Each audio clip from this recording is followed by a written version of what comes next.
हमारी ज़िंदगी के सारे काम बेतरतीब हैं, सारे के सारे मंसूबे गारत हैं। उसकी सबसे बड़ी वजह यही है कि हम लोग एक निज़ामुल औक़ात के तहत काम नहीं करते। खाना हो गया, पीना हो गया, इबादत का टाइम हो गया, गमी खुशी में शिरकत हो गई, सारी के सारी चीज़ें हम बग़ैर तरतीब के करते हैं। जब भी दिल ने चाहा हम उठ के चले गए और काम को शुरू कर दिया। ऐसा नहीं होता। हर काम तरतीब से करना चाहिए। जो इबादत का टाइम है तो इबादत के वक़्त में इबादत करनी चाहिए, खेल के वक़्त में खेलना चाहिए, खाने पीने के वक़्त में खाना पीना करना चाहिए। हम लोग इबादत के वक़्त में खाना पीना लेकर आते हैं और क्या कहते हैं पहले ताआम फिर कलाम।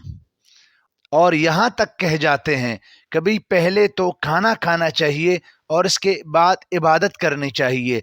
जब तक पेट में कुछ न आए तो इबादत कैसे करेंगे? हैरानगी की बात यह है कि इंसान इबादत के वक़्त खाता है और खाने के वक़्त इबादत करता है, सोने के वक़्त जागता है और जो वक़्त जागने का है उस वक़्त वो सो जाता है।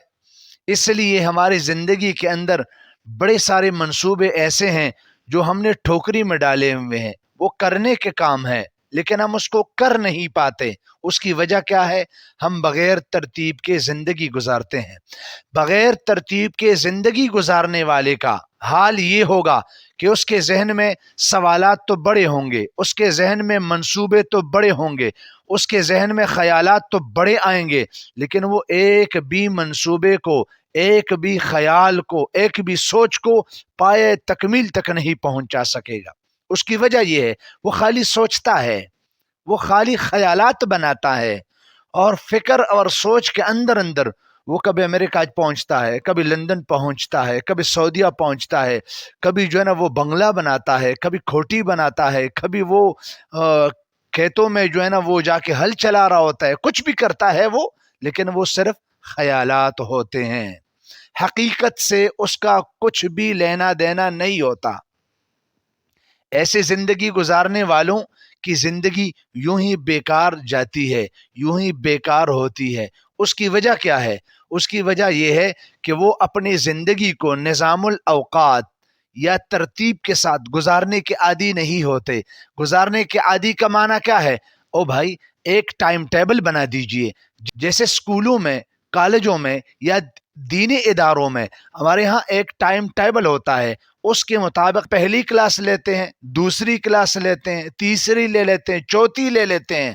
खाने का अलग वक्फा होता है, कैलूले का अलग टाइम होता है, नमाज के लिए अलग औकात हैं। इसी तरीके से टाइमों को तकसीम कर करके यही तालिब इल्म आगे चलकर जब निकलता है तो वो अपने कामों को बखूबी और अहसन तरीके से निभाता क्यों है? इसलिए कि उसने पहले पहले अपने असातिज़े किराम से अपने वक़्त को तकसीम करके और तकसीम कार के मुताबिक उसको इस्तेमाल में लाना अपने असातिज़े किराम से सीखा होता है। हम सीखते नहीं हैं, पूछते नहीं हैं, जिसकी बिना पर हमारे पास टाइम बड़ा होता है, बहुत सारा टाइम हमारे पास तो टाइम की फरावानी होती है। हालांकि हाल क्या है? इंसान 2 दिन की जिंदगी के लिए इस दुनिया में आया है, बहुत कम वक़्त है, इंतहाई कलील मुद्दत है। इस कलील मुद्दत में इस इंसान ने बहुत कुछ करना है, लिहाजा अपनी जिंदगी को काम में लाइए। अपने मंसूबों को पाए तकमील तक पहुंचाने के लिए अपनी जिंदगी को निज़ामुल औकात के ढांचे में ढालिए, सांचे में ढालिए, ताकि आपके काम सरे तक पहुंच सके और वो पाए तकमील तक पहुंच सके। तो अपनी जिंदगी का एक निज़ामुल औकात बनाइए, कभी भी आपके काम अधूरे नहीं रहेंगे। अधूरे का माना ये है कि आधा घंटा पहले आज़ान होती है, लेकिन आज़ान आधा घंटा हो गई तो क्या हुआ है जी? आज़ान सुन ली हमने, लेकिन जब हम नमाज में पहुंचते हैं, वजू करते हैं, घर से निकलते हैं और मस्जिद तक पहुंचते पहुंचते हमसे फिर भी 2 रकातें हो चुकी होती है। ہم مسبوق پھر بھی کہلاتے ہیں۔ اس کی وجہ کیا ہے کہ ہم ترتیب کے وقت ہیں جی، جب وضو کا ٹائم ہوتا ہے تو ہم کوئی کام نکال لیتے ہیں، جب اذان سن کر اس کے بعد نماز کے لیے تیاری شروع کرنی ہوتی ہے ہم کہتے ہیں بھائی جلدی سے کھانا لے کے آئیے، نماز کا وقت ہو گیا ہے۔ بس وہ نماز کا وقت ہی ہوتا ہے، پھر اس میں کھانا نہیں کھایا جاتا۔